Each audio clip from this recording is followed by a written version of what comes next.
eu fui fazer o primeiro livro, o livro da Suzane, Assassina e Manipuladora, e aí eu ficava... A Suzane não quis dar entrevista, o que pra mim foi muito bom, porque é uma biografia não autorizada, e sendo uma biografia não autorizada, ela tem mais valor no mercado editorial. Ah, é? É, quando é não autorizada, sim, porque é o entorno, né? Por exemplo, se eu for fazer a sua biografia, aí não, Ulisses, eu autorizo, aí tu começa a entrevistar você. Aí é você sobre você, ou seja, você só vai falar bem de você mesmo. Né? Sim. Mas aí se você não autorizar, aí eu faço a biografia mesmo assim, mas eu vou no seu entorno. Aí eu vou atrás dos seus amigos, dos seus inimigos, da sua esposa, das suas ex-namoradas. Então eu junto, que é isso que o leitor quer saber. Que Porra, aí... não faz uma minha não, mané. Porra. Interessante, cara. Mas eu suponho que isso dá muito mais trabalho.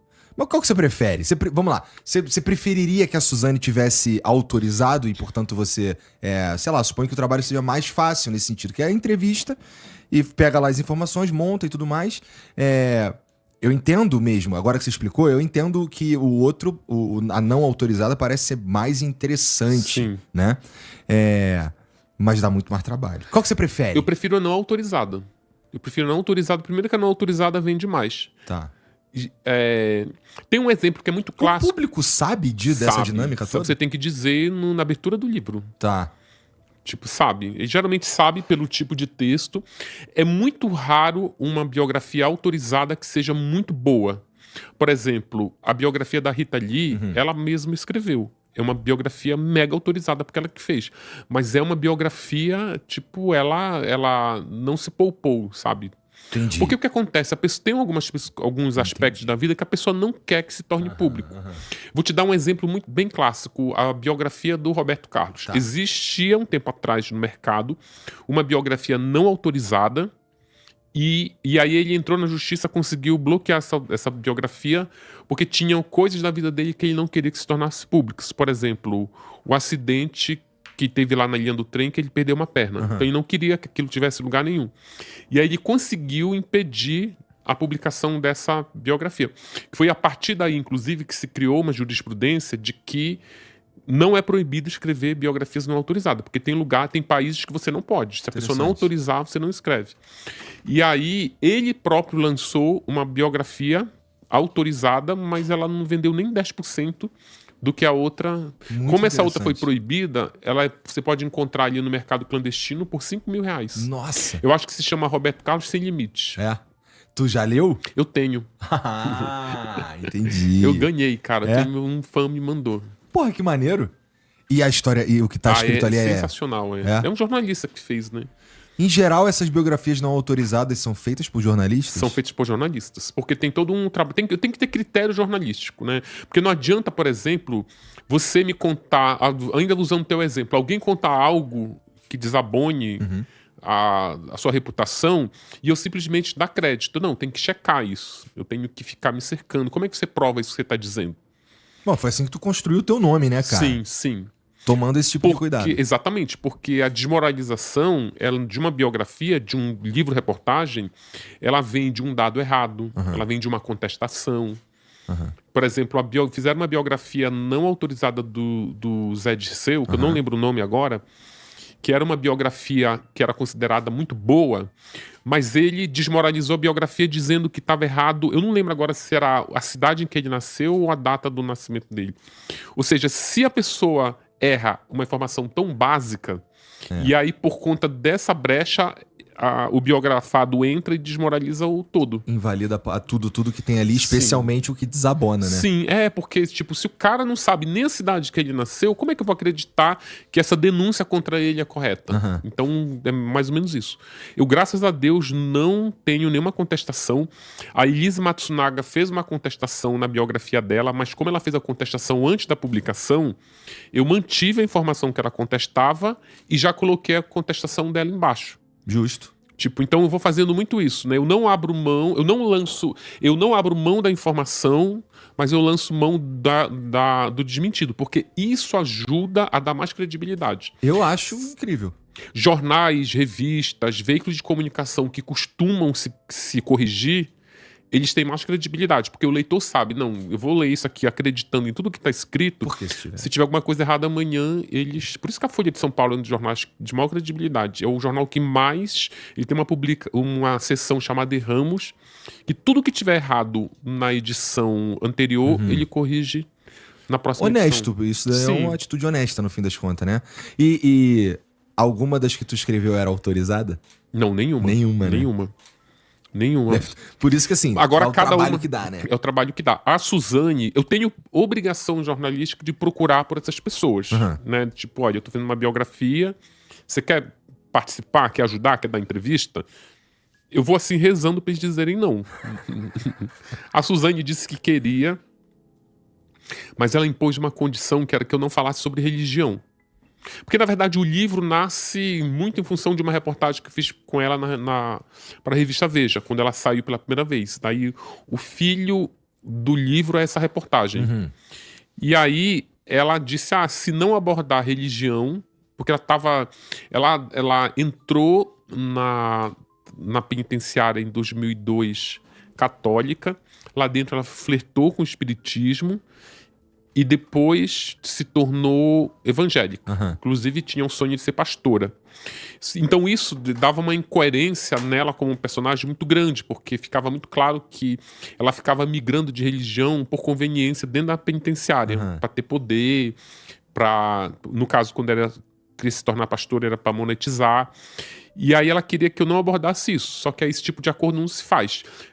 Existem acordos, tá? É comum acordo. Por exemplo, se eu for fazer uma entrevista com alguém que tá...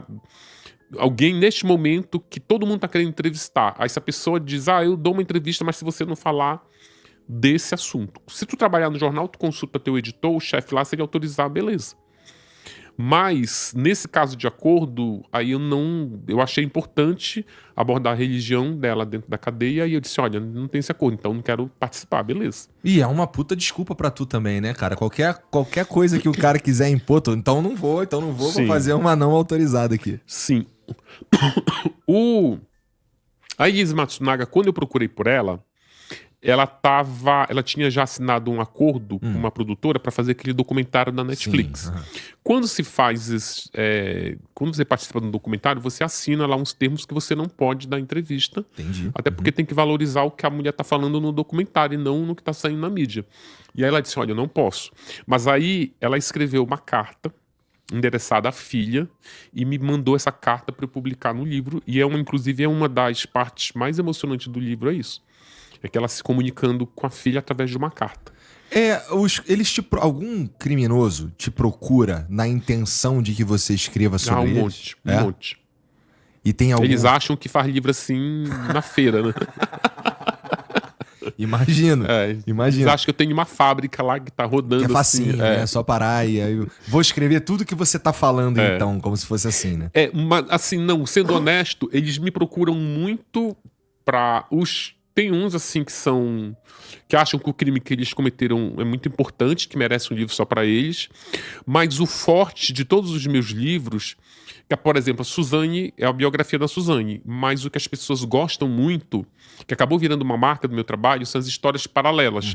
São histórias de presos que não são famosos, mas essas histórias estão no livro, porque são de pessoas que cumpriram pena junto com a Suzane ou junto com os irmãos Cravinhos, que também são biografados no livro.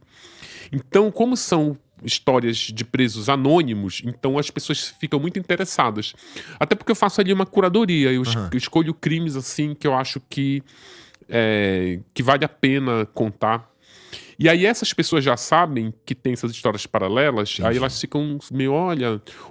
Anteontem mandou uma mensagem uma senhora que ela tem 80 anos, ela ficou 20 anos em Tremembé, na década de 80, e aí ela queria... A história dela rende muito, assim, que você vai ter o volume 12, eu vou colocar que ela matou a família dela inteira. Eita! Ela matou a família inteira. O que é a família inteira? Filho, ela marido? Ela matou o marido e 2 filhos. Nossa!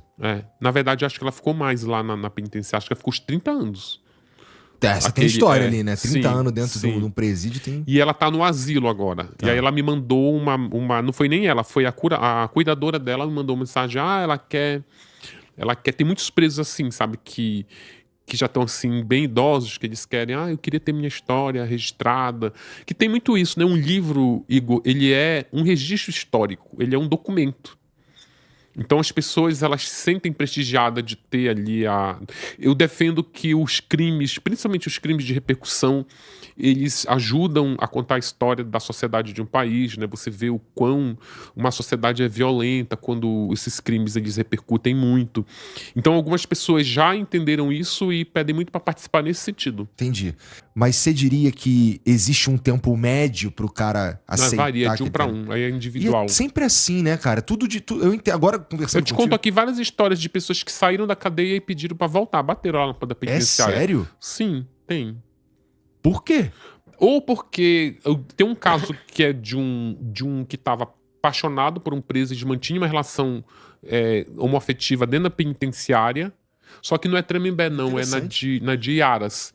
E aí eles tinham mais ou menos sentenças diferentes, mas eles sairiam meio que ao mesmo tempo. Tá. Só que aí anteciparam a soltura de acho que 8 meses antes, o cara não aguentou esperar. E aí, já tô aqui, eu quero voltar, a gente sai junto. Tem uma coisa que eles chamam, quando o preso... É um perfil específico. Quando um preso ele pega uma sentença muito alta, ele pega uma sentença muito alta, tipo os 30 anos, que era o tempo de cumprimento máximo da pena, que agora mudou para 40, né? Mas a maioria ainda tá naqueles do 30. E aí o cara pega 30 anos. Se este preso que pegou 30 anos, ele nunca recebeu visita de ninguém, ou porque matou o pai, matou a mãe, matou o irmão, a família abandona. Ele fica lá e ele não recebe visita de ninguém, não tem mulher, não tem nada. E aí ele passa a viver 30 anos naquela rotina da penitenciária.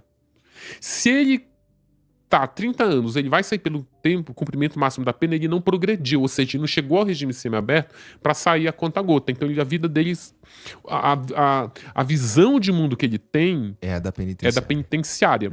Dependendo de quando essa pessoa foi presa, se ele cumpriu 30 anos, mas ele foi preso com 20, ou seja, ele ficou até os 50 anos preso, tu vê que essa pessoa tem mais tempo de vida na cadeia do que solta, do que em liberdade. Então eles criam o que os especialistas chamam, esse preso ele está institucionalizado.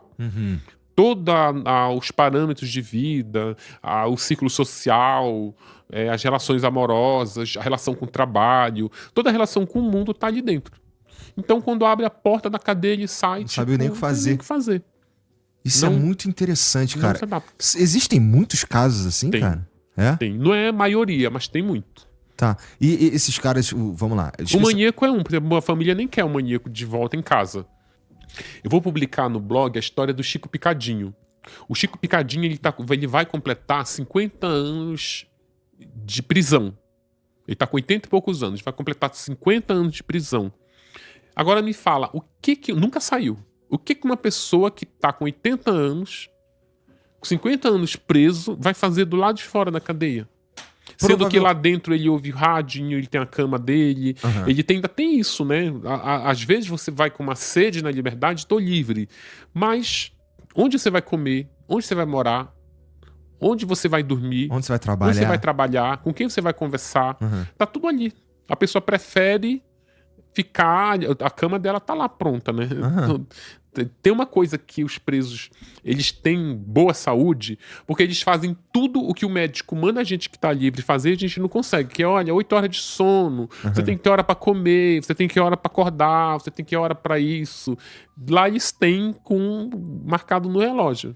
Não tem nem escolha de não cumprir, né? Não. E ainda come as comidas orgânicas, porque em Tremembé, por exemplo, eles têm uma horta lá orgânica, tem uma granja orgânica. Tipo, eles comem tudo que a gente não consegue fazer. E esses... vamos lá, no caso do Chico Picadinho, vamos dizer que esse cara, com 80 anos, ele tem... Porque, desculpa a ignorância, cara, mas esse cara, ele tem a escolha de ficar lá? Não. Não. E aí ele tem que sair. Ele tem que sair. Se chegar ao alvará de soltura, ele é obrigado a sair. E ao sair, eu fico pensando... E se ele cometer um outro crime pra querer voltar, ele não vai pra essa penitenciária, ele vai pra outra. Provavelmente. Entendi, é assim que funciona. É assim que funciona. Era isso que eu ia te perguntar mesmo. Porque eu fico pensando se esse cara só conhece aquele mundo ali, A grande verdade é que existe uma boa chance da gente perdeu nesse sentido esse cara. Tipo, não dá pra ressocializar ele porque a sociedade dele é dentro da penitenciária mesmo. Sim. Então, a chance desse cara fazer alguma coisa, até com um potencial ofensivo talvez menor, ou com a intenção, até, vamos dizer assim, um potencial ofensivo grande, mas sem intenção de causar muito dano. O que eu quero dizer? O cara vai tentar assaltar um banco sabendo que não vai rolar, só pra ser preso de novo. Esse quer sair. Esse não é o tipo de criminoso que quer ficar lá dentro. O assaltante, porque ele vive do crime. Mas ele vive, a vida dele tá do lado de fora. Esse é aquele que vai entrar na penitenciária, vai conseguir um celular e vai cometer crime lá de dentro. Esse é o criminoso profissional, que é o que é assaltante de banco. Mas aí os outros tipos de criminoso que tem um perfil mais... que ele tem um perfil mais de transtornos mentais, né? Porque eu acho que a mulher que mata o pai e a mãe, pra mim, ela tem um problema sério ali, né? Ela não é diferente do criminoso profissional, que ele faz do crime um negócio. Né? Você sai pra trabalhar, ele sai pra trabalhar, mas ele vai cometer crime. O trabalho dele é roubar celular, ou roubar um banco, sei lá. Fazer um novo cangaço, qualquer coisa assim. Exatamente. Então esse vai traficar, que tem muito, né, na penitenciária.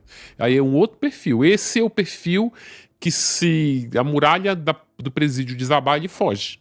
Em Tremembé, pra tu ter uma ideia, que aí era aquilo que a gente estava falando, mas que ele vai fugir, vai sair na saidinha e não volta mais. Eles cumprem essa regra. A maior prova que eles cumprem direitinho é que tem uma penitenciária lá no complexo de Tremembé que atrás não tem nem muro. É uma cerca, tem as muralhas assim, mas aí atrás tem um Vale do Paraíba, que é uma floresta, que é um desfiladeiro que dá lá no Rio Paraíba do Sul. Mas se eles quiserem, eles saem. Mas eles não vão sair. Eles não vão sair, porque se você já tá... Isso é no semiaberto. Entendi. No semiaberto, tipo... Se você progrediu pro semiaberto, a tua liberdade tá chegando, só tu esperar um pouco. E já tá saindo a conta-gotas por conta da saidinha. Então, pode abrir o portão lá. Aliás, ainda te diria mais. Em algumas penitenciárias que eu visitei, as pessoas que estão no semiaberto, elas trabalham, inclusive, limpando, varrendo as folhas secas da entrada da penitenciária. Quando entra, assim, tu já vê os presos lá, tudo trabalhando, varrendo, colhendo folha. Interessante, um perfil diferente mesmo, né? Mas aí tu vai conversar com o cara matou a família inteira, matou a mãe, matou a filha, matou o namorado, matou a namorada. Tipo, sempre umas paradas assim. Tremembé, sim. O perfil maior de Tremembé é esse. Quem tá em Tremembé? Crimes bárbaros contra membros da própria família. Tem algum desses que tu conversou ao longo da tua vida aí, não vou dizer que tu... não tô perguntando se tu ficou amigo ou qualquer coisa assim, mas que tu imagina que... criou algum tipo de afeição. Todos, na tua opinião, com perdão da palavra, tem que se fuder mesmo. Não tem que se fuder, mas não tem que ser amigo. Entendi. Não, amizade não. Uns até confundem. Acha que é amigo, mas eu vou lá e digo, olha, eu não sou seu amigo. A nossa relação é profissional. Amigo eu chamo pra ir ali tomar uma cerveja, pra ir dançar, pra ir ali no happy hour. Não vem num presídio entrevistar um amigo, não. Entendi. Inclusive eu vi que eles confundiram, porque logo no início tinha um grupo no WhatsApp dos presos do semiaberto. E aí eles... Obviamente que eu pedi pra entrar nesse grupo porque era um manancial de informação ali, né? Dessa dinâmica de ressocialização, de saber o que eles faziam. E assim, eles fofocavam muito dos outros, né? Do ambiente prisional. E fulano foi pro pote porque tava traficando anabolizante. Ela ficava sabendo tudo pelo grupo. Olha, fulano brigou com fulano, foi castigado. O que é ir pro pote? Pote é a solitária. Porque quando eles estão naquele galpão, que é um ambiente coletivo, se fizer alguma merda lá, você é castigado, vai pra solitária, pro pote, que eles chamam. E aí eu entrei nesse grupo Mas aí, às vezes, eu fazia essas perguntas. O que é isso? Né, que eu não entendia. Uhum. E aí eles falam, cara, o Ulisses tá aqui no grupo. Aí, brother, não sei o que. Olha, vai ter uma rodada de cerveja. Eu falei, meu amigo... Aí também não, né? Calma aí. Não, né? Eu ficava... Eu não podia perder... Eu não podia também criar um conflito. Eu precisava deles profissionalmente. Mas eu sempre ficava estabelecendo o limite das relações. Porra, é importante pra tua própria segurança, no fim das contas, né? Sim, sim. A segurança, eu acho que é esse... E aí volta naquela questão. Esse tipo de criminoso... É um absurdo isso, as pessoas nem sempre entendem, nem compartilham dessa opinião. Mas a Elise, Suzane, Nardoni, esses criminosos anônimos semelhantes a esse tipo de crime, eles não oferecem um risco à sociedade. Porque se você for ver, a Suzane matou o pai e a mãe dela. O Alexandre Nardoni jogou pela janela a filha dele. Se ele tivesse jogado pela janela a filha do vizinho, aí sim. Tu tem que ficar preocupado, não leva teu filho para perto desta pessoa. Mas esse crime intrafamiliar é um risco intrafamiliar. Interessante, porque eu teria maior cagaço de um cara que matou a própria filha. Mas eu entendo que tu tenha, mas aí eu não vou ter esse medo, porque eu já entendo a dinâmica do crime. E uma outra coisa também é que a Elise matou o marido dela, não matou o marido da amiga. E pra Elise matar o marido, pra Suzane matar os pais, pro Nardoni jogar a filha pela janela, teve toda uma estrada que eles percorreram. A Elise Matsunaga, o crime dela começa na infância. A forma como ela foi cuidada, negligenciada, estuprada, espancada ao longo da vida, culminou nesse crime. A Suzane, a relação, os laços afetivos da Suzane com os pais eram frouxos a vida toda. Então a morte, o assassinato dos pais é o final de uma trajetória que começa... Por isso que eu acho que quando eu falo, gente, tem que ler, não é pra ver a brutalidade do crime, é pra você entender todo o caminho, a construção. Todo o caminho. Tem um psiquiatra que ele tem uma frase bem polêmica no livro da Suzane, que ele fala assim, pais amorosos não morrem desse jeito. Então você tem que refletir isso. Mas, gente, como que ela se sente tão à vontade em matar os pais dela? Então você lendo isso, você descobre. O livro mostra como eram essas relações. E aí, se você, então, colocar nessa equação, matou o pai, matou a esposa, o esposo matou a filha, e ainda assim tu precisa de toda essa estrada para terminar nesse crime. Não é eu convivendo com a Elise ali na porta do penitenciário que ela vai me fazer algo. Sim, entendi. Tá? Entendi. Tu tem que ter toda uma... São crimes... querendo ou não, passionais. Tem que ter uma relação afetiva ali. A minha relação com esses criminosos não dá tempo suficiente para eles nutrirem um ódio e decidirem me matar. Agora, se você for para presidente de Venceslau, ficar falando com traficante, com latrocida, aí, meu amigo, você tenha medo. Aí é outra história. Você tenha medo, porque ele vai estar conversando contigo, ele vai estar olhando pro teu celular para saber se o teu iPhone é 17, quantos mega tem, para saber quanto isso vale lá no tráfico, em algum momento ele vai te roubar. E se ele botar a arma na tua cabeça, no 10, não nasceu lá, não dou, bota uma arma na tua cabeça. É desse que tem que ter medo. Desse que tá na rua pra matar, pra roubar a qualquer preço, inclusive matando. A Suzane tava fazendo Uber, não tava? Não, a Elise. A Elise. E não é Uber, já fui falar que era Uber, a Uber já me mandou, já me ligou, já me... dizendo que aqui a gente pede o atestado de antecedente criminal e não aceitam criminosos. Por é a falar Maxim, que é um concorrente é um aplicativo concorrente. Tá. E o Maxim também me mandou lá uns e-mails dizendo que aqui a gente apoia a ressocialização.